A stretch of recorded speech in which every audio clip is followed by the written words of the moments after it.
Hello বন্ধুরা, তোমরা সবাই কেমন আছো? আজকে আমি এখন অনেকটাই বেলা হয়ে গেছে।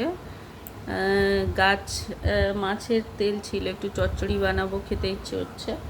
তাই কি করলাম, বাগানে গেলাম। কুমড়ো ডাঁটা হয়েছিল, তো কুমড়ো ডাঁটা একটু কেটে নিয়ে এলাম। কুমড়ো ডাঁটা, বাগানের সবজি খেতে কি ভালো লাগে। একটা গাছ লাগিয়েছিলাম, ওখান থেকেই তো অনেকবার ডাঁটা কেটে কেটে খেয়েছি। আরও আছে, মানে একটু একটু করে খাই আর রাখি। আর দেখলাম বাগানে অনেকটা তেলাকুচু পাতা হয়েছে। তেলাকুচু পাতা তোমরা চেনো তো? তেলাকুচু পাতা কিন্তু খুবই উপকারী একটা পাতা।